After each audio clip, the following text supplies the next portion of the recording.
欢迎来到今天的最后一场议程。那我们邀请到的讲者，他是一位作家、导演、制作人以及设计师，他跨足了非常多的艺术领域，包含电影、戏剧和游戏。2021年，他的作品《The Last Worker》成为第78届威尼斯电影节唯一入围竞赛的游戏作品。2023年，他的另一作品《C-Smash VRS》获得了金摇杆奖的提名。今天我们非常荣幸能够邀请到享誉国际的RapidEyeMovers 公司的创办人 Jörg Tittel， 他将分享一种全新的游戏设计、制作和发布方式。这种方式已经经过实战验证，也在他的公司取得了显著的成果。让我们以热烈的掌声来欢迎 Jörg Tittel。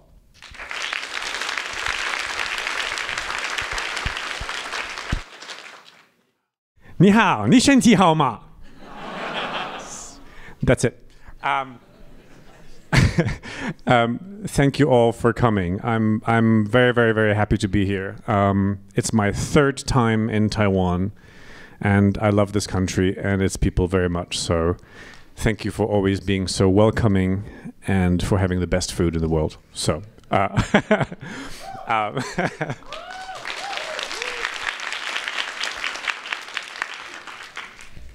I want to talk to you about building big dreams on smaller budgets. You know, the budgets are never entirely small. You know, we still need money. But the world is changing quickly. And I think with all of this change, we need to change with it. And I think it can be good change. And I want to talk about the good change to you all. Welcome, everybody. There's more people coming. I'm this guy. And I'm the creative director of RapidEyeMovers. Thank you so much for the intro earlier. We're a new company. We released our first game last year called C-Smash VRS, a collaboration with SEGA. I'll tell you more about it in a second. And it's a game that keeps evolving. But since this is a game conference, I wanted to give you a tutorial first. This is a technique I want you to learn. It's called the raise your hand technique. Can we all try that for a second, please? Good. Very good. A bit higher. Good. Well done. Very good. This is the advanced mode. This is called clapping. This is good. This is good. See? Video games. They work. You know, we have a lot to clap for, but not for the state of the industry right now. Games have crashed, right? We've had 25,000 layoffs, people losing their jobs in the last year. And it's all our fault. I think we're all to blame. Because I think we all bought into it, the lie, the nonsense, the algorithms, and I'll talk to you about that in a second. And I don't want to depress you. I want to lift you up, and hopefully I'll achieve that by the end of this talk. I think one of the main reasons why we are here right now is because we've had big tech and big data companies run everything. The only thing that they're interested in is attention-seeking data packs. And they call them content. Anything that gets attention is good. Anything that drives traffic is good. Which is why we've had the high priests and the kings of content have been people like Trump, like Boris Johnson. People who get attention, not people who do good, not people who have something to say, people who get attention. And if you do that for a while, if you continue pushing content instead of intent, instead of ideas that matter, and you do that for a while, then everything becomes nothing. And so we have turned games, we call them content. Content this, content that. I saw 3 talks today, 2 talks today earlier, and 2 of them talked about content. I hear people speaking in Chinese and using the word content. What the fuck is content? It's something that fills someone else's bucket, but it's not a thing that is its own thing. Content is always there to fill something else. And I'm not happy with that. Because what we make, even if it's supposed to make money, it's art. What we make is a creative expression of our soul. You know, you have these amazing games coming out of Taiwan, whether it's The Legend of Tianding, for instance, or, you know, Red Candle's Nine Souls, which just came out. Those games are so unique. They're so creatively unique. They're so authentic also to what this country and its people have to offer. It's not content. It's art. It's meaningful work. And so anyone who calls your work content, tell them it's not content. It has content in it. It has things in it. But what I make is not content.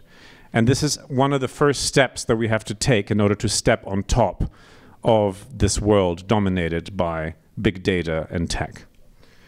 Last year we had 14,000 games come out on the Steam. 14,000 games. I think that's about 45 games a day. This is how they distribute them. Yeah. It's fun, isn't it? It's cozy in there. David Attenborough, the British sort of biologist and scientist and TV host, he talked about the global population. You know, how, you know, we have 8 billion people on the planet now. And he talked about, you know, if we don't limit the population, then nature will do it for us. And it feels like it's starting to do that, not just in the natural world, but also in the game world. You know, we're losing jobs everywhere.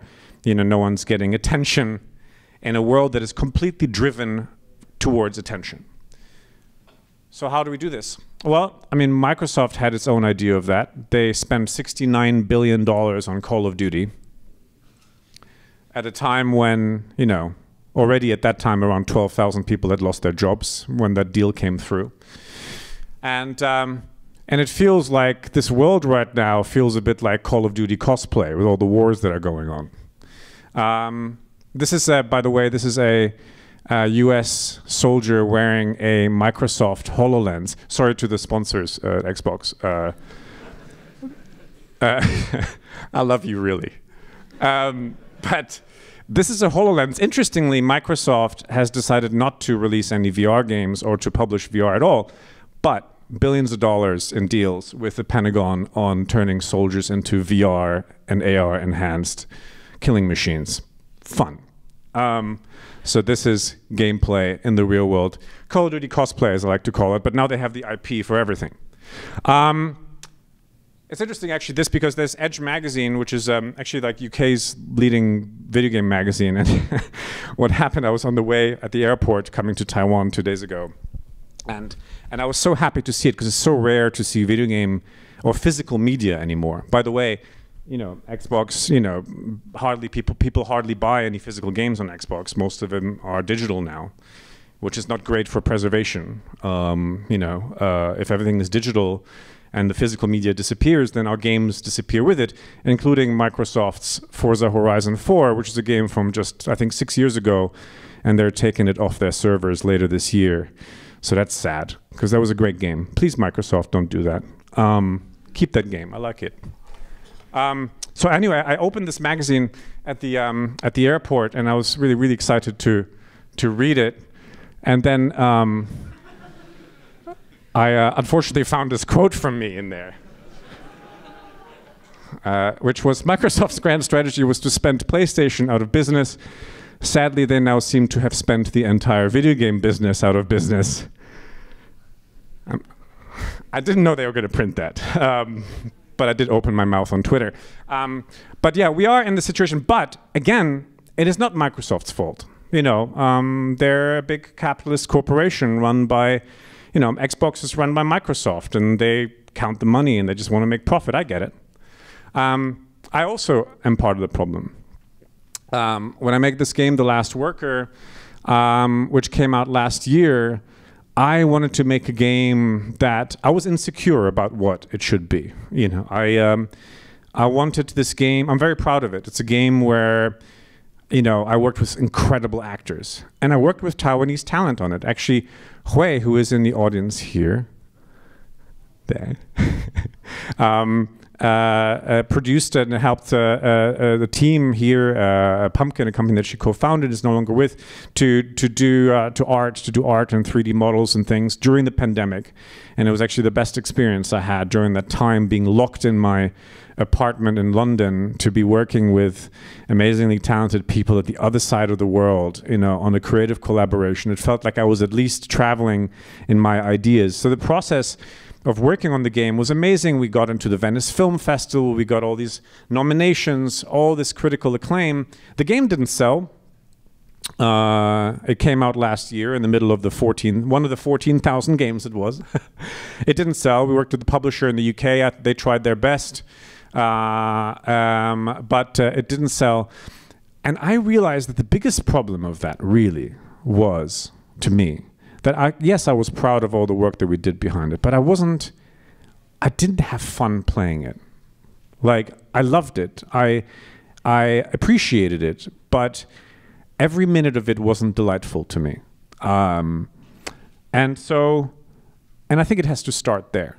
If your game isn't fun every second, every minute, and Pavel got into that a little bit earlier from Cyberpunk, from CD Projekt Red earlier, it has to be fun. Every second of it has to be fun. Be your own worst critic. I was aware of it, but it's a great game. I'm proud of it. But maybe this review, which last year I was very, very angry about, maybe you had a point. Most of the reviews were good, but you should always listen to your bad critics. The ones that say the stuff that hurts. If it hurts, there's some truth to it. And they said perhaps that game was more art than game. And yes, I'm very, very proud of it. But it wasn't as fun as it should be. It was more of a grind than a game. And that also was partly of the reason because I wanted to because of the publisher and ourselves, we all put pressure on ourselves to make the game longer. Oh, it can't be 2.5 hours of really, really great narrative-driven gameplay. It has to be at least 5 or 6 hours long. And so we filled it with more stuff to do, more stuff. And the more you fill it, you know, the less interesting and the less fun it is. So if you know where your direction is, if you know what's fun, you can spend less money because you spend less time working on it. And if you make something that is 2 hours of amazing gameplay, you will sell more copies than 6 hours in which 2 hours are amazing and the rest are just filling time. So funnily enough, I made a little spin-off of The Last Worker because while working on that game, stuck in my apartment in London, I wanted to have fun. And maybe it was some sort of instinctive drive that led me to do this, but I teamed up with my childhood hero, a guy called Frédéric Rénal, a French game developer who invented the survival horror genre with Alone in the Dark, a game that a year later Resident Evil was inspired by. He invented real-time 3D human characters in games with that game. He made a game called Little Big Adventure. He made a game called Toy Commander on Dreamcast. He made all these amazing titles.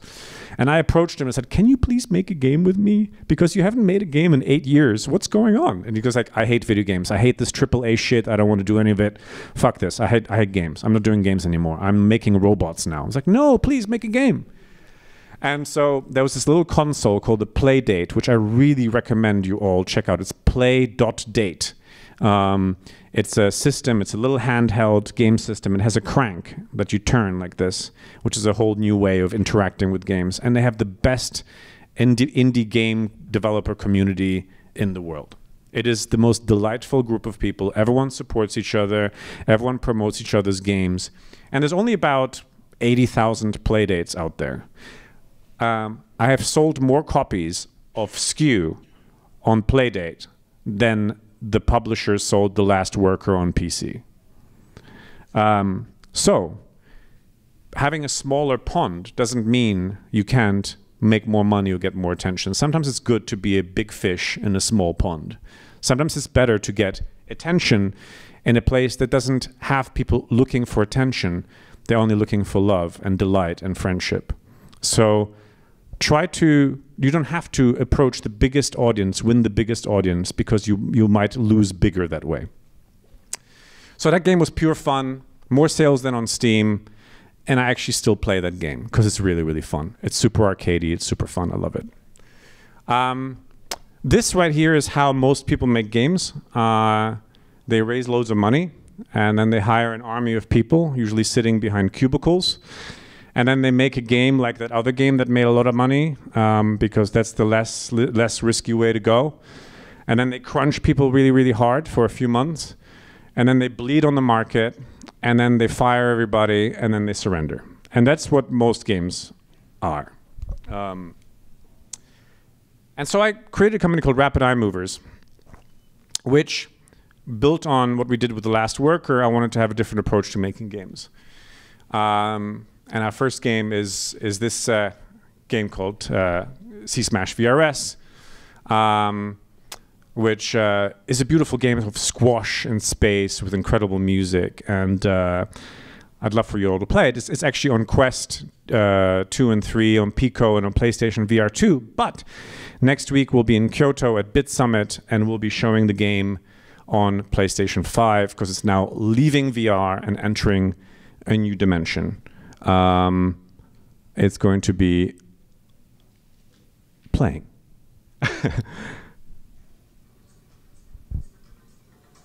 Oh, there's no sound. I'll make it louder.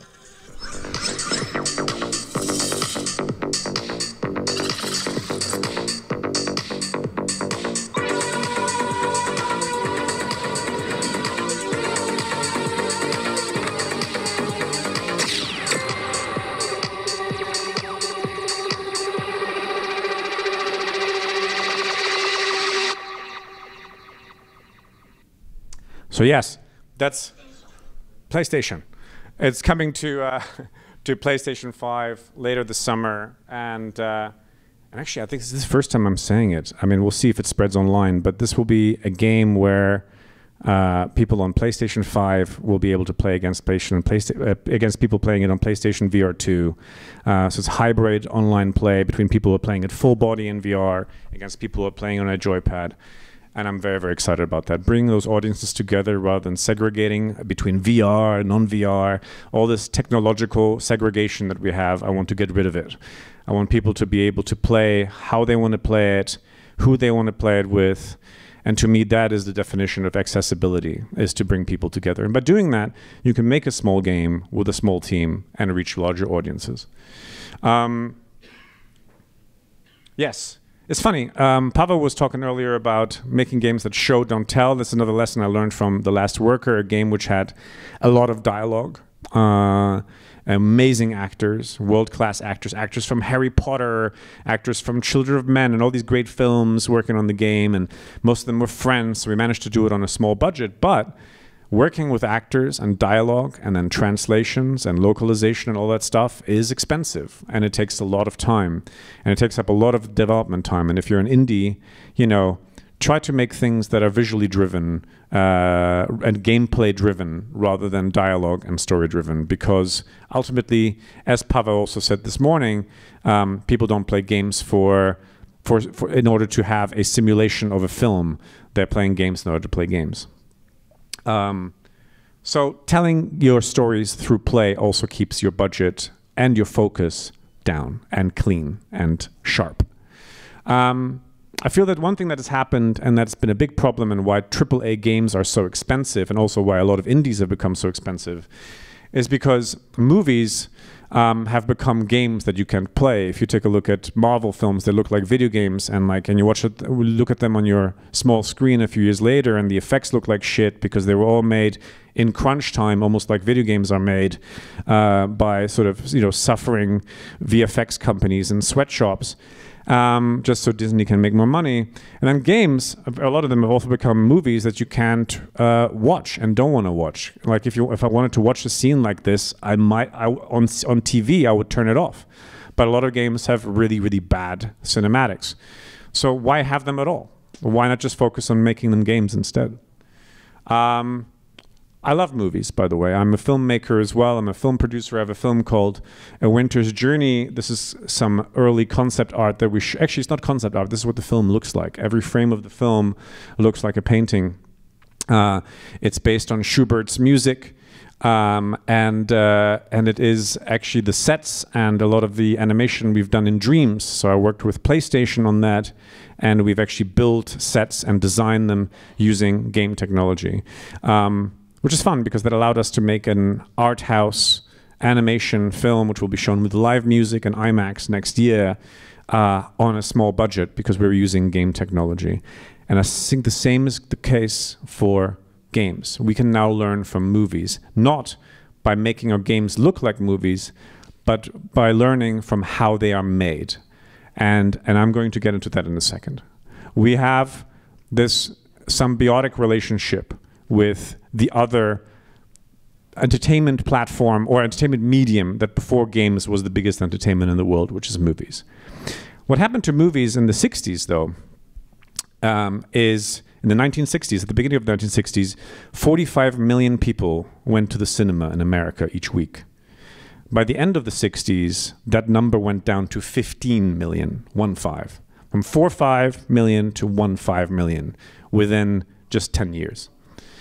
And that was partly due to the fact that you suddenly had color television, you had, sports on TV, all sorts of other distractions. Just like right now, we have TikTok, we've got all sorts of other social media, we've got VR. More people have bought the Quest than they've bought Xbox now, but people still pretend that VR doesn't exist. It's very confusing being human these days, consuming content. But by the end of the 60s, the cinemas, the studios were collapsing. Very similar to how the big game studios right now are collapsing. They realized they hit a roof. The audiences said, like, fuck this. I have better things to do with my time than watching another Marvel thing or playing another AAA game that plays like Tomb Raider 30 years later, but with better graphics. Sorry, I've done that now. I've spent the last 20 years doing this. I'm okay, thanks. And so what do you do at that point? At the end of the 60s, you had Spielberg, Coppola, and Lucas all realized that if the system is collapsing, we can stand on top of it. We finally have a ladder. We can go up.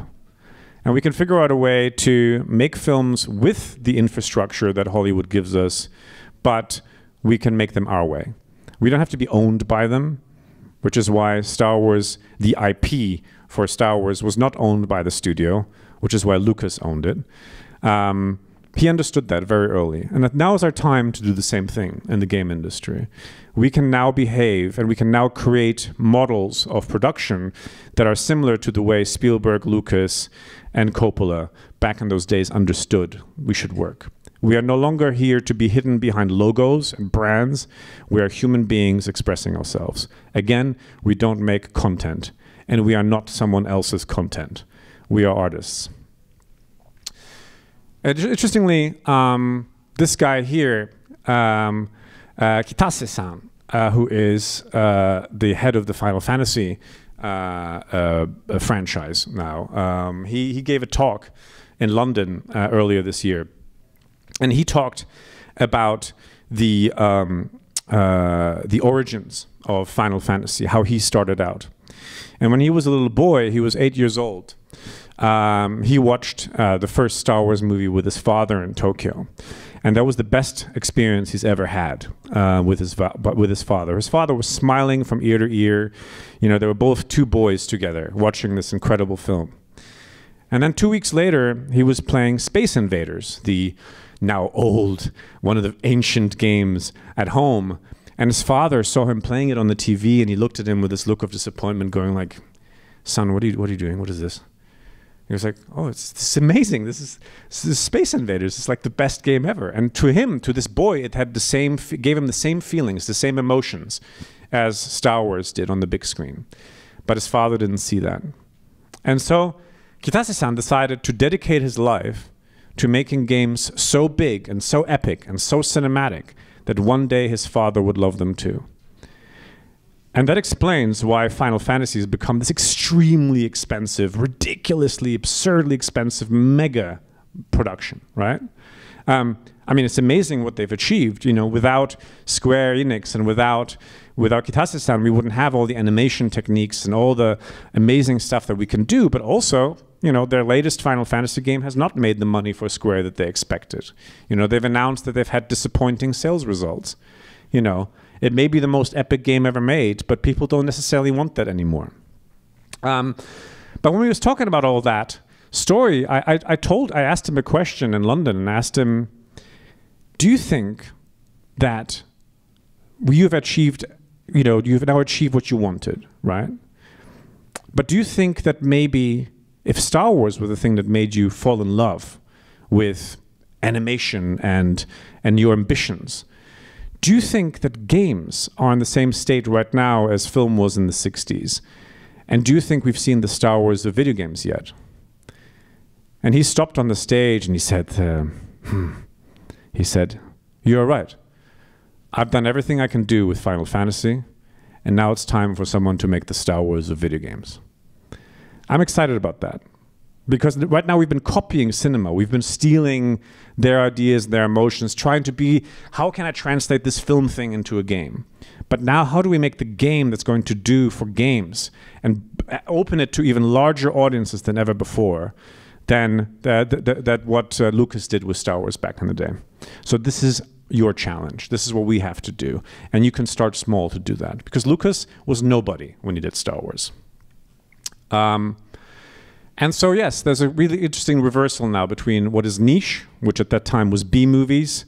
He took them into the mainstream, and I think we can do the same thing with games as well, where things that are considered to be niche in games may actually be the next mainstream, huge blowout Star Wars of video games. So let's make that.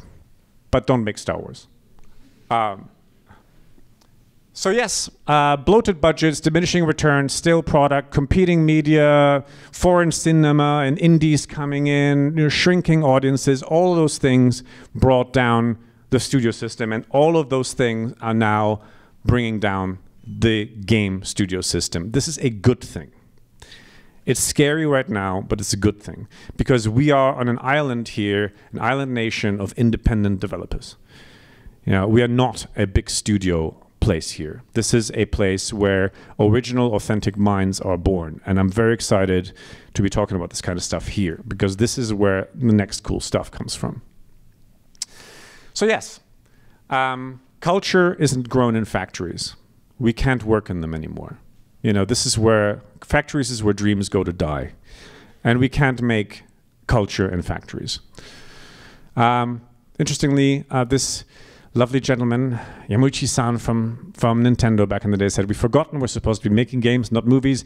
As a result, game development is turning into a circus, costs are skyrocketing, users get bored faster than ever, and the development of truly new games, new ways of having fun, has all but stopped." When did he say this? He said this in 2001. And we've had 20 years of more of the stuff that he didn't like to see. So let's stop and let's start doing something new. The idea of escapism is interesting to me as well. The idea that we call games escapism, something to escape to. I during this pandemic, when I was starting to travel and working with Hui and our team here, in my mind at least, I realized that that's something I want to aspire to. I want to travel places. I want to make people travel places rather than go to places that hate them. Rather than making them escape into IP worlds in which everyone and everything wants to kill you all the time. Because there is no escape. We are stuck on this planet, whether we want it or not. We are stuck with our loved ones, with our families and stuff, and that's a good thing. Let's find a good way to deal with that, live with that. I want to move relative. Oh shit! What time is it? Okay, well, I'm good. We got half an hour. Sorry. There's this really interesting article I read about, speaking of island nations, about the island of long life. And there's this Greek island of Ikaria in which people live up to an average of 85, 90 years now. And everyone's trying to figure out, how the fuck do they do this? Like, why do these people live longer than anywhere else in the world? Why do they not get ill? Why do they not die like all the rest of us? Why are they not miserable? Why are they having sex at age 85? What's wrong with this place? What are we doing wrong here? It's true. And they're not rich. It's actually an island where they don't have plenty of money, but they have a really great sense of community. And they've understood how to be good to each other and how to talk to each other, how to live with each other.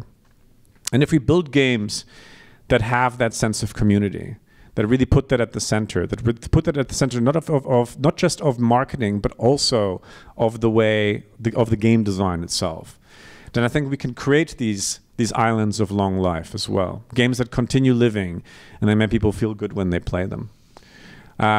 These islands are called blue zones.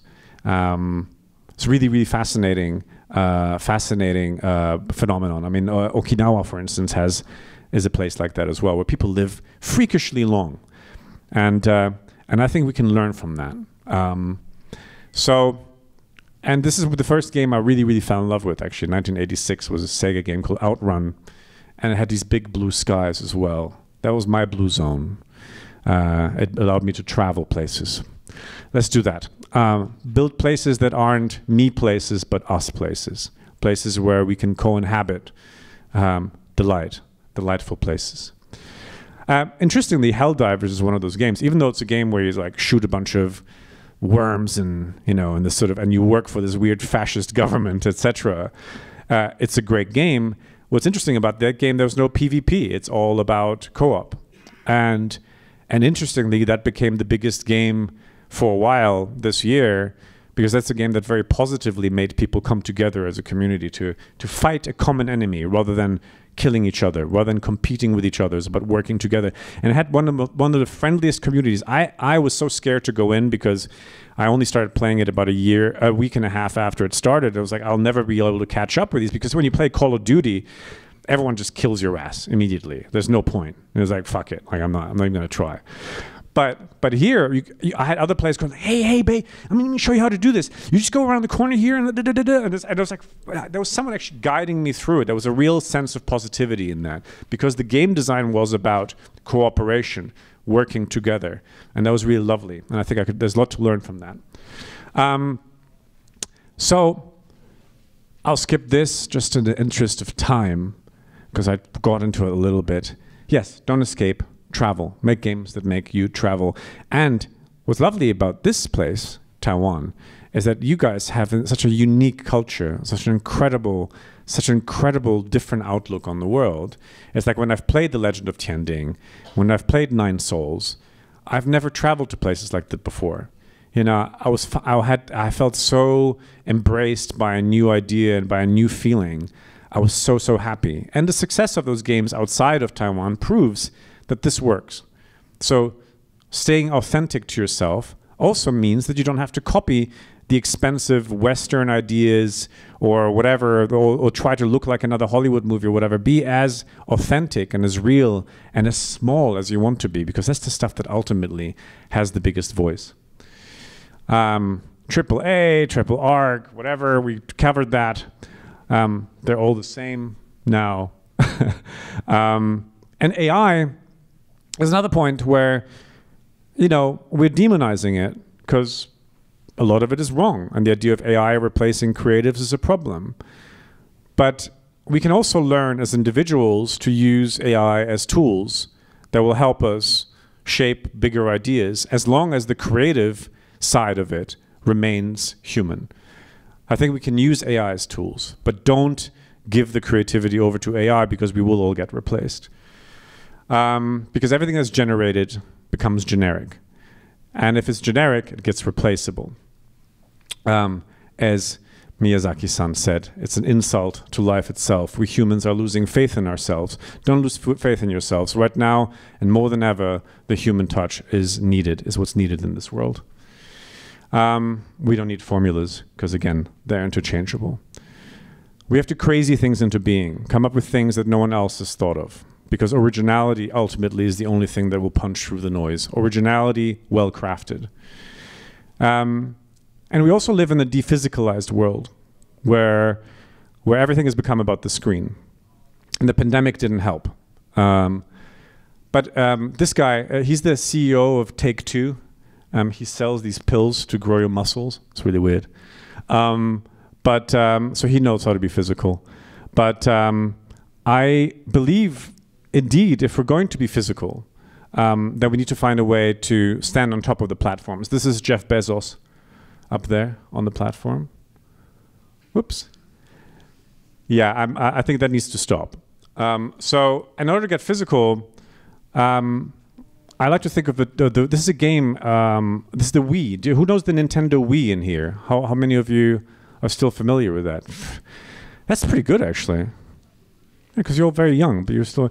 but you know, that was the last physical console, really. You know, I mean, yeah, you have the sort of Joy-Cons on the Switch, but that was, you know, at the beginning of the 20s, 2000s or whatever. This is a person, there was a Wii in pretty much every retirement home in the UK and America. People that had never played a video game in their lives, because they were already old then, right, were playing games for the first time. And we have lost this now. I mean, maybe we have that in mobile, but mobile, you know what mobile games are like, most of them, right? I mean, this made people move because everyone has a body. Some people can use it worse than others. Some people can use it better, so to speak. But we all have bodies and we have dephysicalized games.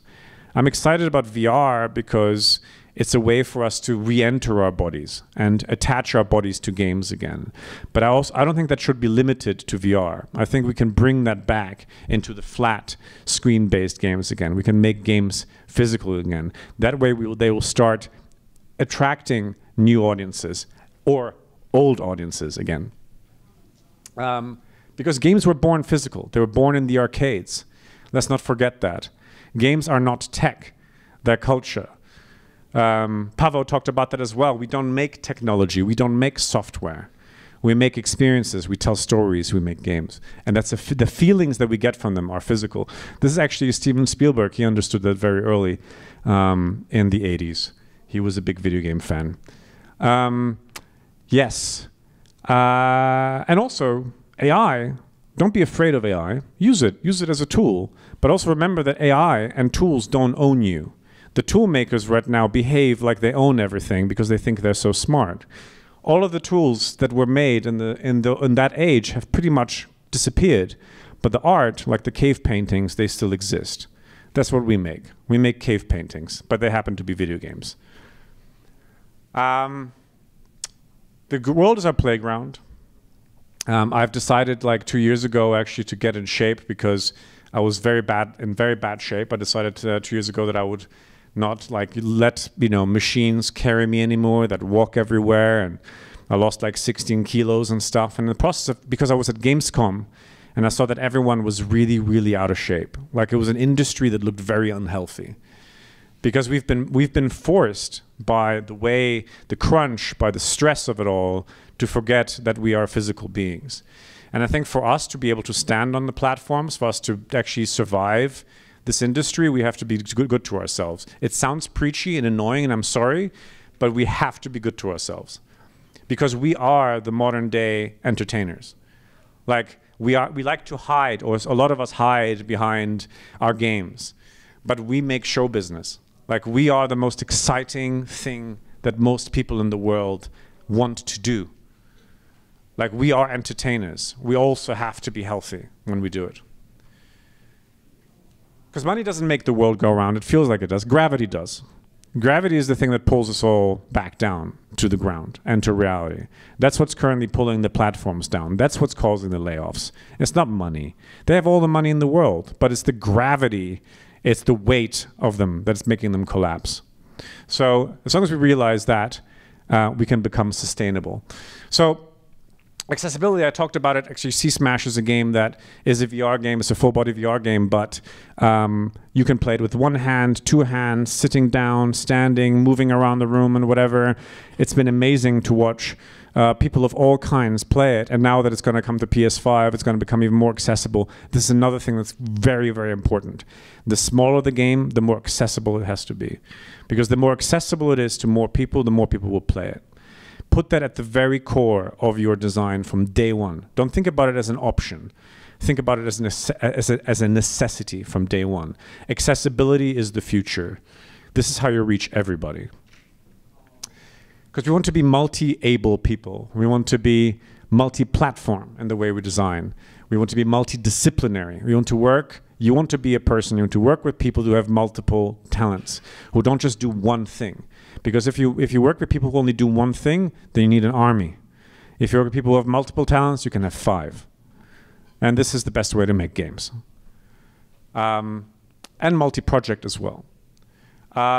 Let's be multi-people. That's what I do at RapidEyeMovers. We currently have 4 projects in the works. And the way I do it, the way we do it, is that I like to collaborate.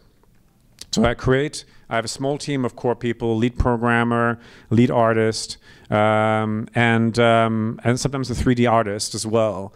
And we rapid prototype games in-house. And when it comes close enough to being a thing, then I start talking to development teams in other countries, for instance, Belgium, Taiwan, UK, America, and ask them, hey, do you want to make this game with us? And that way you have a core idea that works, a game that plays beautifully, that you've developed with a small team, so you haven't spent a lot of money because you already make sure the gameplay is right, and then you team up with other people. And that way, you don't have to manage a whole team of 60 people behind cubicles, be scared about whether you'll be able to pay their bills next month. That fear goes away. And then that fear instead can turn into the delight of creating and building stuff. And that's the human factor. This guy, many years ago, unfortunately he no longer is alive, a guy called Anthony Minghella, British filmmaker. He was one of the greats. He made The English Patient and Talented Mr. Ripley, and he was my mentor. And at some point I was getting very, very angry about the state of the film industry at the time, and talking to him about the Matrix movies and how the sequels were bad and the first one was good, and the producer of the Matrix didn't like the film that I was pitching to him, and blah, blah, blah, and my film is gonna be better than their film was, and what the fuck, and blah, blah, blah. And he looked at me and he said, Jörg, not everyone has to be poor in order for you to be rich. And I was like, what do you mean? They're the ones who are rich. I'm the one. And then I realized, yes. I mean, it doesn't matter. They're not my competition. I don't have to be like them. I don't have to make what they make. I have to make my own thing. And the sooner I stop getting angry at how the industry, how bad everything is, how they are failing, how that is collapsing, it's all noise. Do your own thing.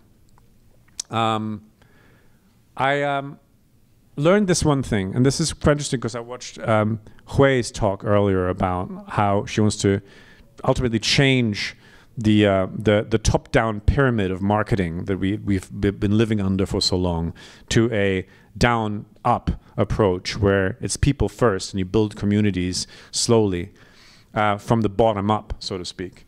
I had that sort of realization a few years ago where, my father had died, and I was stressing out about everything, the state of the world, my emotions and everything else. And I was talking to a therapist, and after 3 or 4 sessions, he said, Jörg, you're fine, you're good now, you get it. I was like, what do you mean?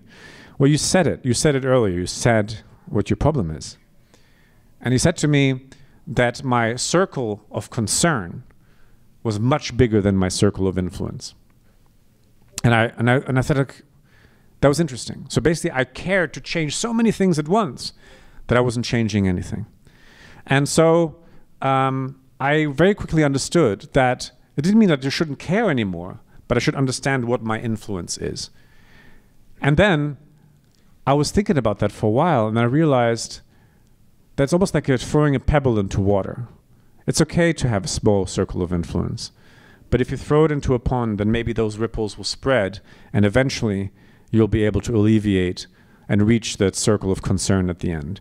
And to me, those ripples are collaboration. They're working with other people that have their own circle of influence, that also have a bigger sphere than you. It's all about collaboration. Reach out to other people. Don't be precious. If you're precious and you're just stuck in your own little world, that's when the corporations win. We can build these small armies of people with big effects. So I work with smaller teams, and therefore we create more original games for larger and more diverse audiences. That is the key to me. Doing less, but better. You don't have to make realistic graphics happen. It doesn't matter. You don't have to copy someone else's stuff. Sometimes having the simplest idea can have a much bigger ripple effect than trying to emulate someone else's. Because games are show business. And we're currently dealing with a world where the pricing is all messed up, right? I mean, today Xbox announced that they're introducing some new price tiers to Game Pass, Existing subscribers, I think, will have to pay more in order to get access to games on the first day or not, or something. So that's crazy. So that's changing a lot. We don't even know how much to charge for our games in order to be the right price. This guy from Blizzard, who has been acquired by Microsoft, he had a great idea. He said we should give players the chance to give a tip to developers. That was his idea. So basically, now we're working in restaurants. Yeah. When we make games. Yeah, we have to beg people for a tip. That was his idea. That's why he's rich and we're not. But maybe that's not cool. We should not be tipped for our work. We make art. So we now need to start to think about how we price ourselves. And that means if you make games for less, with smaller teams, with people who are multidisciplinary, then you also don't need to spend as much, and therefore you can recoup your money more quickly. Steam, as we started at the beginning, would not exist without games. But games would exist without Steam. That's a fundamental realization. We are ultimately in power here. We are the ones that allow these platforms and justify their existence. It's not the other way around. We existed, and games and culture existed before them. That doesn't mean we have to say no to them. That doesn't mean we have to tell them to fuck off. But it means that when you enter the room, know that you have the power to validate their existence. It's not the other way around. You make the stuff that makes them exist. So it's a symbiotic, and actually ultimately it can be a beautiful relationship. But now that everything is collapsing is our time to take a stand together and say, let's not continue doing it the old way. It's broken. Let's stand on top of you guys. Let's stand up there with you, Jeff Bezos, right? Don't kick me. It's all about human creation, curation, connection, collaborations, partnerships. And working from home has taken on a new meaning. This is what allowed us to work together during the pandemic. It became normalized. But ultimately, it's really about working from our home planet. It's about understanding that games are, even if you're making a beautiful, authentic Taiwanese project, you can still work with international artists on it. They would love to be a part of that. They would love to travel with you creatively. Do that. Reach out to people. Reach out to artists at the other side of the planet. Go like, I love your music. Do you want to make music for my game? That's what I've done. I've worked with Ken Ishii on C-Smash, one of my favorite Japanese DJs. I just emailed him and he said yes. I worked with an artist called Danalog on the game as well. On the last work of the composer is a guy called Oliver Krauss, who writes songs with Adele and other people, big artists. How did I meet him? I was in a pool in Taiwan in 2017, and his wife was in there. And she said, my husband makes music. He always wanted to make video games. And so that's how we met. So again, thanks to Taiwan, I had this incredible composer on the game. So, but please reach out to people you love. People love to work with people who love creativity.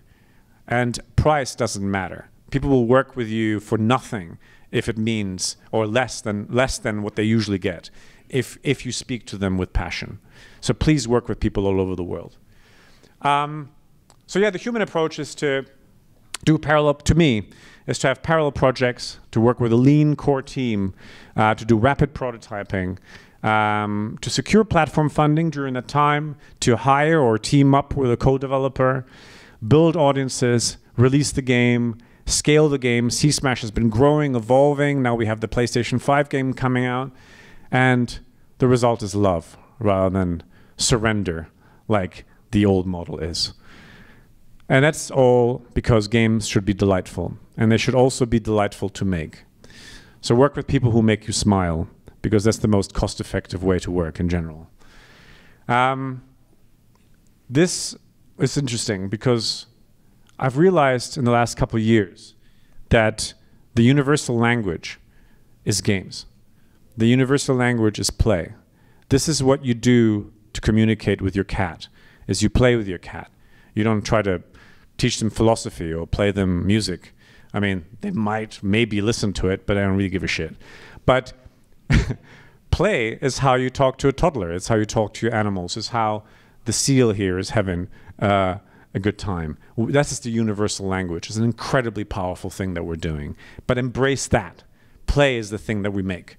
So yes, the waves may be crashing down, but let's surf instead of drowning. Let's be human about it. I'm actually, later this year, I'll be unveiling a project. You can follow it. There'll be a festival next year called Humanize, where we'll turn a town in the UK into a playable map. But later this year, we'll be launching an online platform, and I'd love for you to follow it and maybe just subscribe to the newsletter, because we're doing something very new, where we're really putting human and human curation at the center of game culture. And I'd love for you all to check that out. There'll be some announcements in the next couple months. Because indeed, games are not tech. They're human and they're art. We dream big. We move fast. Let's all join together. Let's all work together. Let's love each other, and let's bring delight and play to the world. Thank you very much.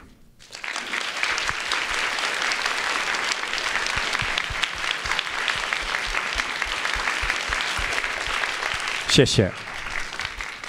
Thank you for Jörg Tittel 的精彩分享。那现在是 Q&A 环节，那请与会者如果有问题的话，我们可以到会中有一个麦克风，然后大家可以排队依序的问讲者你们好奇的问题。那尽量问题的话都一次性完整性表达，让讲师可以一次性的回答。好，那现在大家可以提问。对。Don't be shy. Hello. Hi. Thank you for this inspiring talk. So both you and the speaker earlier mentioned game and should not be movie, and movie should not be game. But personally, I'm a fan of like narrative focused games, like beginner guides. Also, I love like some experimental VR experience or films, and I wonder if you there's a chance like a middle ground between like these two. How do you think as a game producer and also filmmaker? Yeah, I mean, that's what I made with the Last Worker, I thought. And maybe we did it wrong, right? But I feel like these narrative-driven or interactive stories, like Firewatch, for instance, which is a great game, they almost had this sort of like time of popularity in 2016, 17, 18 or something, and I love them dearly. I wanted to make something. I want to take it to the next level. I want to make a game that's a narrative-driven title, but with a bit more gameplay in it. Just a bit more to do. It's a tough one, this, because I love those games, and I think from a commercial point of view, they're very difficult right now, right? And VR, like, unless you are platform funded, unless you get sort of funded by the platform, maybe by an arts foundation or maybe by some public funding, and then it makes sense. Because ultimately, like, my view is like, I'm not doing this to become rich. If I do, that'd be nice. But I don't do it for the money. If the money was the end goal, I'd be crying all the time. So if that's what you love to do, and if you find a way to finance the project and get the project funded, then do it, right? Of course. Like, that's how we did The Last Worker. I don't regret anything. I don't owe anyone any money with it. I wish everyone had made money with it, but I don't owe any money. So my answer is, do what you love to do. I do think Firewatch doesn't feel like a movie, though. It feels like a game. Firewatch is a game. I think The Last Worker is a game. It doesn't feel like a movie. I never stop the gameplay in order to have storytelling in it. It's all happening during gameplay, but still, it was very heavily narratively driven to a point where, ultimately, I think people are it's more subject to taste. So people go like, I don't like the tone of this comedy. I'm not into it. But if the gameplay is fun and physical and kinetic, then you're more likely to get an audience. So I guess narrative-driven games are more of a risky business. And I guess the older we are and the more like kids and other dependents and people we work with, the more risk averse we can get. But at the same time, also believe, because the AAA space has usurped stories so much. You know, Last of Us, which is essentially a copy of The Road, but with more budget, you know, and guns, you know, the movie. It's, you know, if they dominate the storytelling stuff, it's very difficult for indies to push through. So I don't want to compete with them. I want to make something else. And I think the one thing that they don't have is gameplay. Not really. You know, I feel like their games feel like games from 20, 30 years ago, but with bigger budgets. So I'd rather be, again, in a different space. I love storytelling. And if you want to do experimental storytelling and bring it into VR and like change the way stories are told in interactive medium, please do that, because we need that as well. Thank you. I don't know if that answered the question. Yeah, thank you.